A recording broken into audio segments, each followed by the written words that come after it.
I've never been asked if I've been naked in a vat of grapes. Let me ask you a question. Yes, I have. Should I ask you how that ended up, or should we just let that go? We'll just let that one ride. Okay. I think you just won the answer over 1,200 interviews for the best answer for that question. Very good. I think I just got it shoved in my face, actually, on that one. How come no one's ever asked me that question? That is a good question. I would like to know if there's going to be a change in the overall definition of wine. I grew up, and it is still that way, where Cabernet was a determinant of a good to great vintage. There's a lot of varieties out there, but for the reasons I'll enumerate, the Cabernet does determine the vintage. If it's a great vintage, it's great because of Cabernet, not Pinot Noir, not Riesling, not Syrah. And I guess that's because it is the Bordeaux. Bordeaux was the capital of the Western world for red wines. Burgundy right behind, and Cabernet also was a late ripener. So if it's a great year for a late ripener, then all the earlier ones should be equally as good. Whereas if you had an early ripener, like say Pinot Noir, and then it rained right after that, the Pinot Noir is great, but the Cabernet wouldn't have been. So it's curious. And also another question is, where in fact is the industry going? The changes that I've seen, it's hard to imagine what it's going to be like in 50 or 60 years. Will wine even be consumed? Why do you love it? And why do you? I'm not sure. It's such a part of my soul. And such a part of who I am, an expression of who I am. The art, for sure, it is my zen. It's what quiets my soul and allows me to quiet that incessant voice that never stops singing, recalling conversations, everything. It quiets me. The vineyard, being in the vineyard, centers me to the earth. And the seasons, it humbles me. I love that we are not in charge. It's Mother Nature. And the wine is such a gift of celebration. It makes anything a celebration. I don't care if I'm alone at the end of the night or with a large party celebrating my daughter's wedding. It is such a way to come together with a gift from the earth and to celebrate. Maybe which part of winemaking I like most, or yeah, something like that. But yeah, but what I enjoy most about it is definitely the like all the different kind of people get brought together and working kind of in a harmony. Because our trade needs technically all the kinds, the scientists, the artists, the craftsmen, the builders, and in these operations, I see them all work together essentially. So. Oh, I don't know if that I've ever been asked, and I don't know that there is actually an answer. What's the best wine you've ever made? And I think that it is. Well, in the case of, and it's actually there on the table, is to create something new for a client that really is going to appear to be special. But we created a special wine, and I got the owners and the owner's daughter and another person involved with making the wine special. And it was a beauty contest. Barrel by barrel beauty contest of Pinot Noir. And so we had like 40 barrels of Pinot Noir and 5 different clones, 6 different fermenters, so that we had all these various lots. And with Pinot Noir, the wine goes into barrel and then you never rack it. You leave it on the original fermentation lees, that what goes into barrel after it's been pressed. And then we stir it. And then the wine starts to come to life, alive. And after about this time of year, in fact, we're actually going to start it again next week. for bricoleur, the selection of barrels, if the wines are getting there that they can start to really speak, and do another beauty contest of the barrels that we really like. Because you could have the same fermenter, same block of vineyard, but once you put it into barrel, whether it's 1 year new or brand new, or it's been used 3 times, all barrels go in slightly different direction. And then you get a group of people that are tasting together, and we mark the barrels. And we kept, for the bricoleur special selection, 8 barrels of Pinot Noir, about 200 cases worth of wine. And the wine's stunning. And we're really excited about it. So there's a wine that I think is really going to be good. So up in Amador County, when I was a kid, I planted 80 acres of new vines on top of the 80 acres of old vines that we had at Montemigno. And I tried, we already had Zinfandel, so there was Sauvignon Blanc, a little bit of Chardonnay, Nebbiolo, Cabernet, Merlot. Didn't plant any Cabernet Franc. There might be one other variety in there. And started to make the varieties, and one of the varieties that I planted was Barbera. Amador County is particularly good growing area for Barbera, and had never been planted up there before. And the 3rd or 4th vintage that we grew of Barbera there made absolutely a stunning wine. I don't have any more bottles of it because we drank it all. Probably the last bottle was probably 10 years ago. But it was just such an amazing wine that I remember it being stunning. So, you know, there are a lot of memories in the past. When I was at Monterey Vineyard and made all the wines there, one year we had a Pinot Blanc that in barrel was on lees, kind of went off on its own direction. And I really liked it, but the assistant winemaker that was working for me at the time thought, oh, no, this isn't really good. We'd managed to win best of show, best of class, best wine at the whole, whatever the vintage was or year was, California State Fair. And it really helped make the Monterey Vineyard sort of come alive. Wow, that's a good one. What's the one question that you've never been asked that you would like to be asked? I think about, and it's interesting for me because, you know, when you sit down with media, sometimes you taste them on wines and you're always tasting them on the wines that are your current release. But by the time you're sitting down and tasting them on that, you personally are 3 vintages ahead. You've already finished that vintage, the second one's ready to go into the bottle, and usually you're close to starting on the 3rd vintage, or you've already started and it's kind of in that like formative period. And so I think that's the question I'd love to be asked is, what do you think of these wines 3 years later? Because by the time I'm tasting those, I'm already thinking about what I would have done differently or what I am doing differently based on what we saw. And that's something I've never been asked that question. Well, all those interviews have been fun. Remember, we started as a team. It's called JCB Live, and it's been great. You've been on it. You're going to be on it again today. And we've done over 450 interviews. Wow.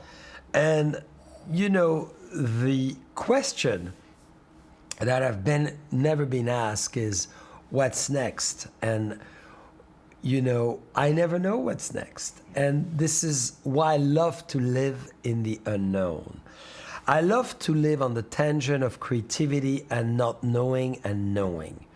Who would have thought we would have created our JCB Live platform with millions of views a month, out of the blue, with Dylan and Melissa and Patrick and Anna and our whole team who is here on that March 17, St. Patrick's Day, rainy day, March 2020, we're told we had to close. And out of a sad moment, tragic moment, we created a platform that today enables us to reach millions of people around the world per month. So, you know, really converting a sad moment into an opportunity, a sad moment into possibilities. So I believe what I haven't been asked yet is, what is the thing that you haven't done? And that's the unknown. We've done a lot of the obvious. I look forward to the next stage in life is the metaverse, being a lot more on the edge of artificial intelligence, even in our world that appears traditional. What can we do there? What can we do in the world of Web 3.0? What can we do in the world of NFT? What can we do in the world that is designing itself in front of us? Let's not forget the world we know today is maybe not the world of tomorrow. So I think what I love in what we do is the tangible side of being together. Look, we haven't seen each other in a few years because of this pandemic. Now we are together physically. I love it. And at the same time, we need to think, what's the world of tomorrow? And I love imagining this through art, through emotion, through using technology to advantage and using the platform of tomorrow to be able to do things that we haven't thought of. So this, I guess, is the question I have not yet answered, even though I maybe have been asked that question.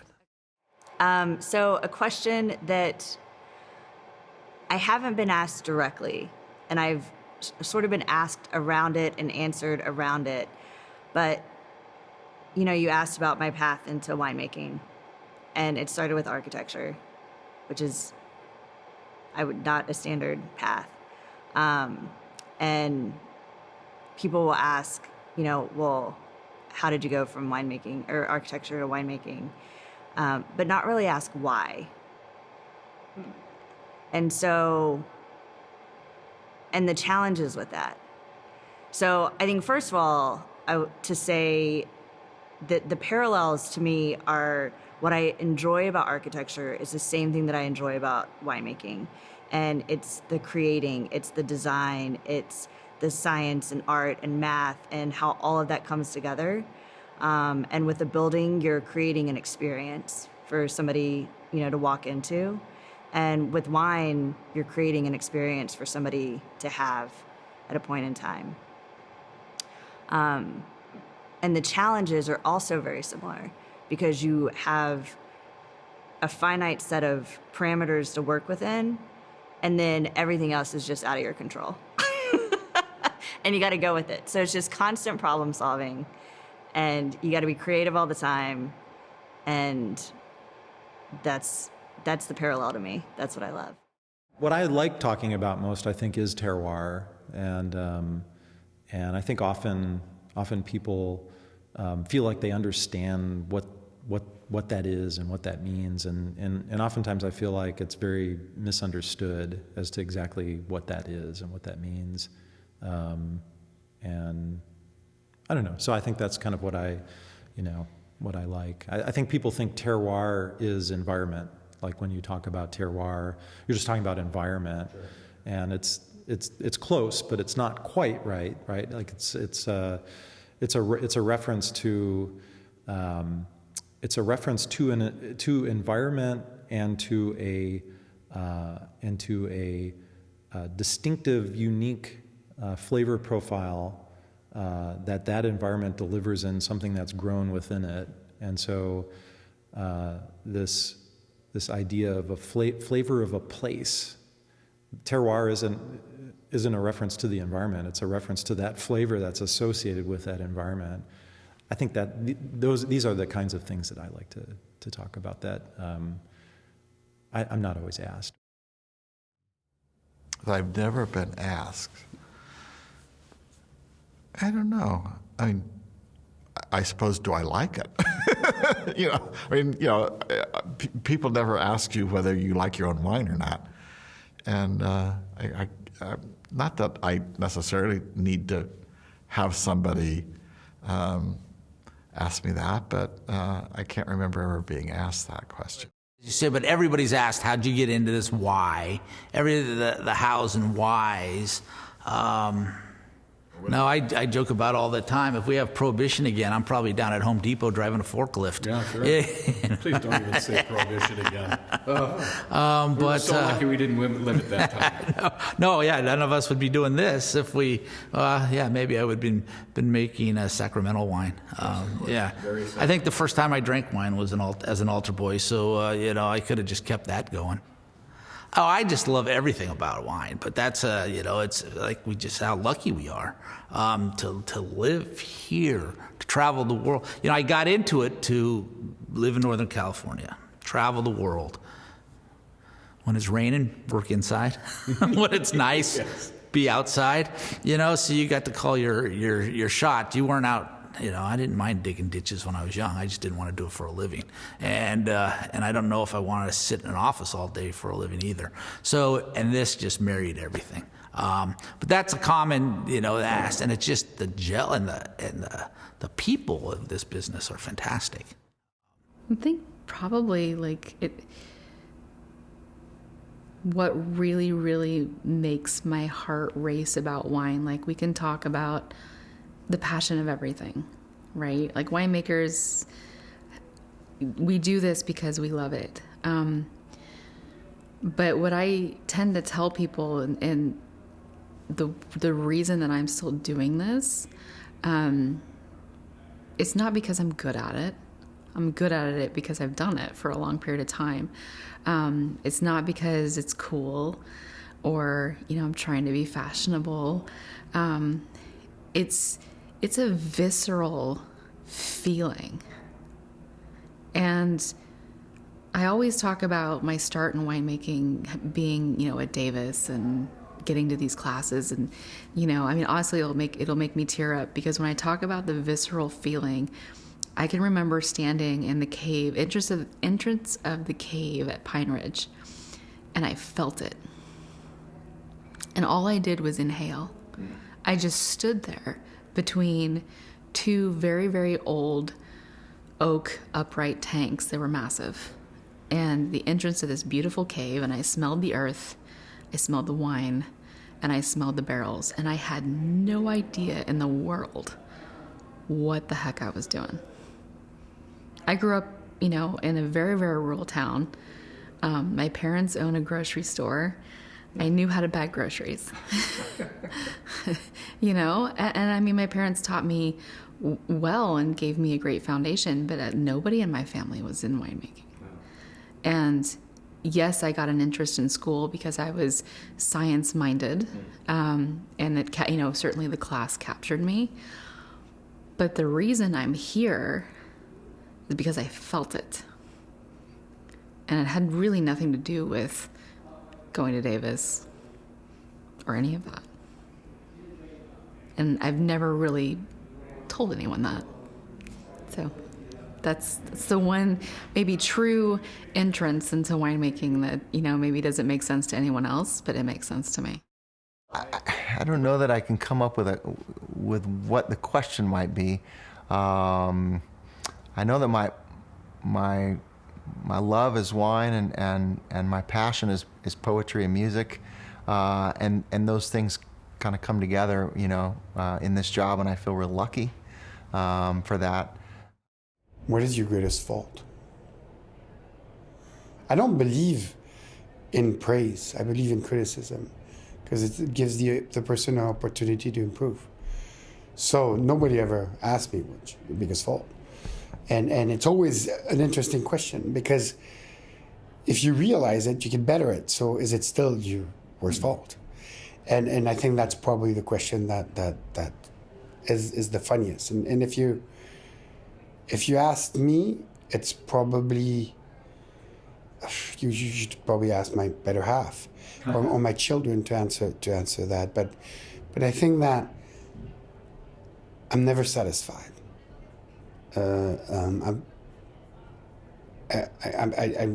I fuel through passion and energy, but I'm never satisfied. I'm not a very patient guy. I like to go forward.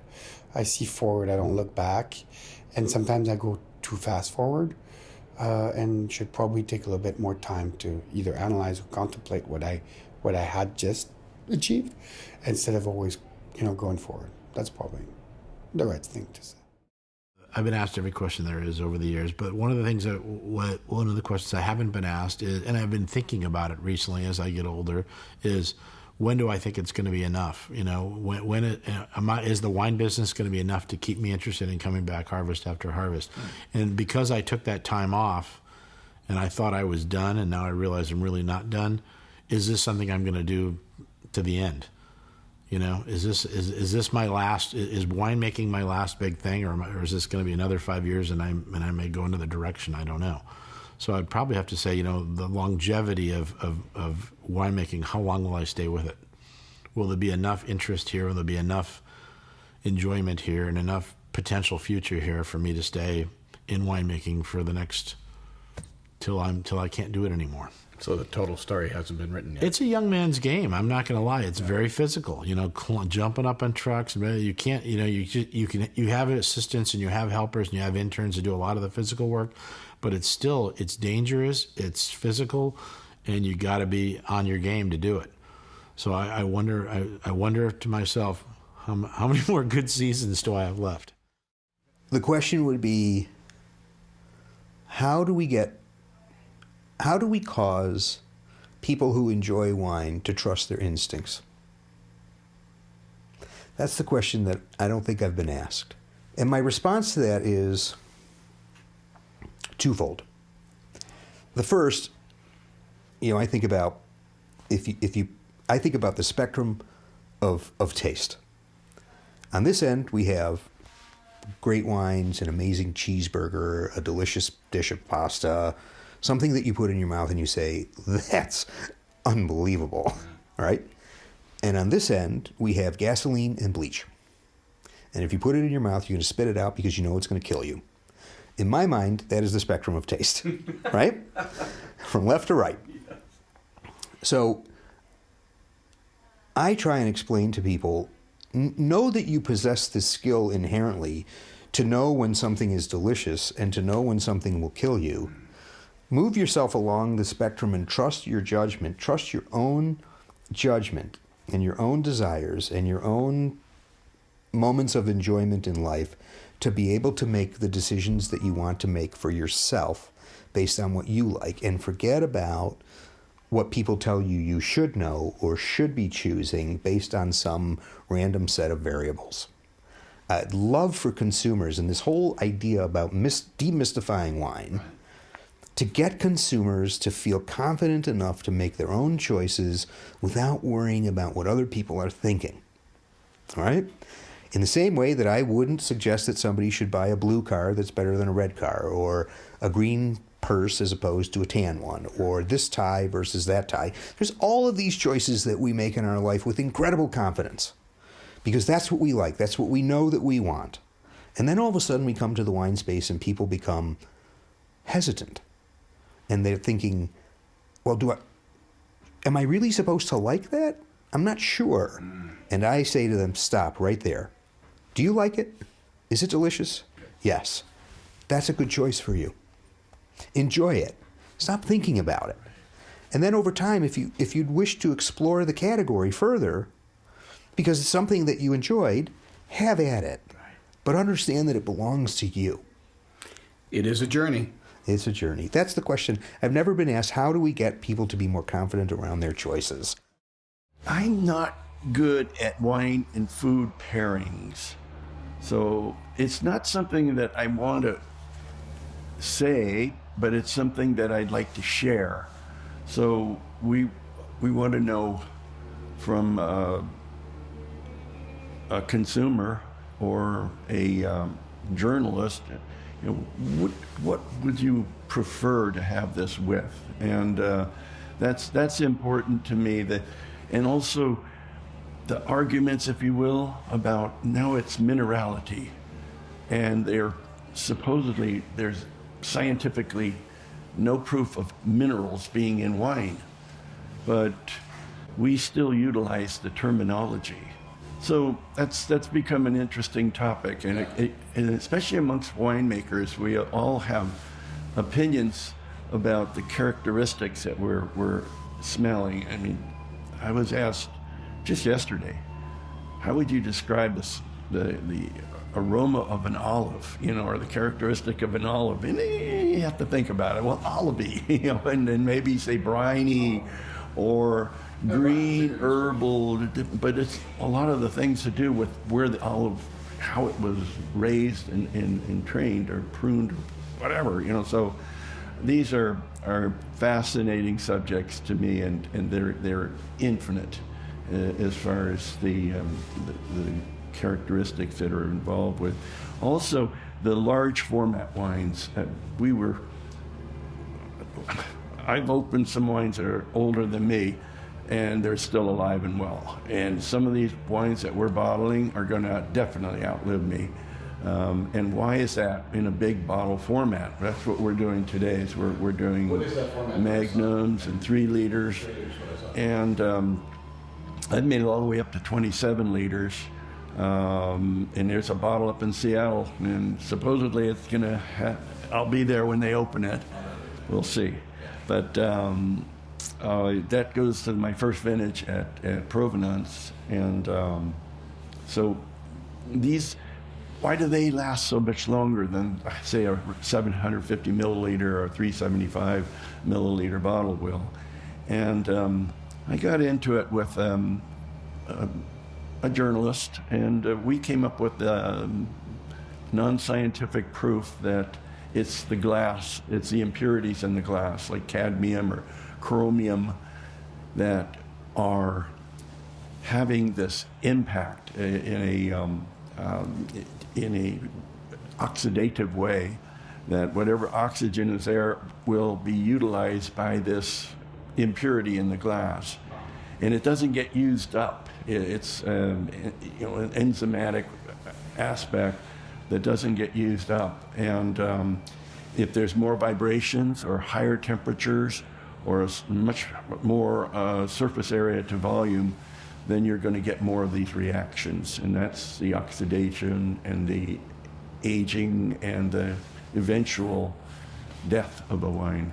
So it made sense at the time, and I'm waiting for somebody to come out with a little doctoral thesis to prove that, and then we'll be saying, yeah, I knew it. Well, you guys spent some time on that. That wasn't exactly a casual thought, I'd say. It's been quite a while since I've heard anybody give any proof of that. Wow.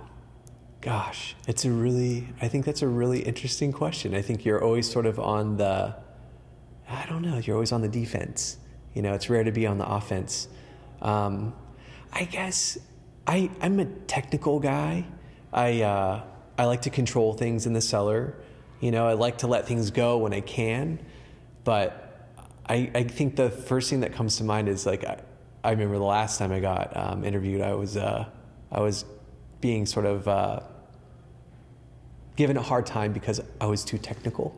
So I always like an opportunity to be technical, because then I feel like I can get into the heart and the spirit of things, just because it's the way I think. Yeah, so I guess I like when people just sort of ask about what the construction of the wine actually ends up being in the bottle. All these interconnected pieces. I feel like, as boring as they are, it's what I think about. It's what I lose sleep over. Yeah. And I guess those are the easiest things for me to talk about. And the last time I had an interview, it was pulled out from me, I think in the first few minutes. Oh, it's too bad. Too technical. I was like, oh my gosh, what do I say? I don't know, I've done a lot of interviews. Well, it's one I have been asked, but I always appreciate being asked, and that really is, why did you become a winemaker? But because I like that answer, I like to answer that because, so I grew up as an only child in a household with really non-communicative parents. They're both gone. Dinner was, 20 minutes, and then back to the TV news, and often very little or no conversation. And then when I was a sophomore, spring quarter sophomore year at UC Santa Cruz, I did what's called a inter-campus visitation. So you could spend a quarter on any other UC campus, and I wanted to spend that quarter at Berkeley. I had a classmate from Santa Cruz whose mother owned a house in the Berkeley Hills. She worked for UC, University of California, in the Department of entomology, Division of Biological Control. And for some reason, she agreed to rent me, a room in her house. She had a 3-bedroom house, and she was living alone. And so, and then she used to have these dinner parties with professors of entomology. A nice house, top of the El Cerrito Hills, fantastic view of San Francisco, the Bay Bridge. And she'd have these dinner parties with 6 or 8 people. I mean, I remember photographers from National Geographic, insect professors from Tokyo. She'd lived in Japan.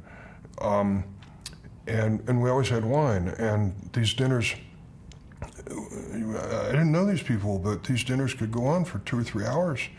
And I finally realized that it was wine that was a glue that held them together, that allowed that sociability, and that's why I became a winemaker, to give people ideally more of that experience, with family and friends. The Romance countries, Italy, Spain, France, wine with meals with your family and with friends. It's such a good part of life. I'm not sure, Ray. There have been so many. I've been blessed with a lot of questions, and perhaps starting when you did. I was 55, with not much money. Did you really think that you could somehow recreate Inglenook? And the obvious answer is, of course not. And of course I haven't.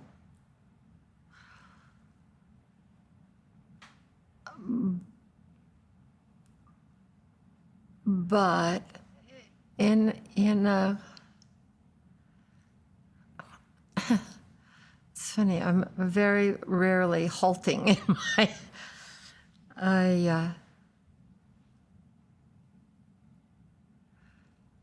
on one level, I am, of course, short of my mark, because I don't have 1,800 acres of land, and I don't have a beautiful winery.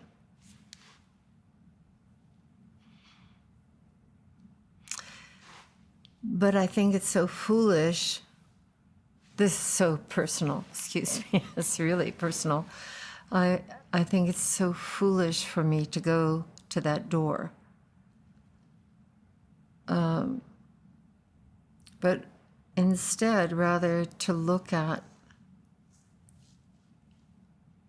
what I hope modestly I can say I have been successful at doing, which is something I started out to do, which was to bring the legacy of these marvelous men before me forward, and to try on every level of my business to do exactly what Captain Niebaum used to say, and my father after him, and that was, every year we try to make a wine that's just a little bit better than the wine we made the year before. And my alliance with Philippe and with my family, Aaron and Shannon own 40% of Lael Vineyards, and have been stalwart partners, as has my darling husband. And I think I'm happy with what we have been able to do in this competitive world. And very proud of the wines that we have made and offered. And for me, wine is about two things, principally. The first is making magic, and the second is people. And wine serves those delights in my life so deeply and in such an exciting fashion. So.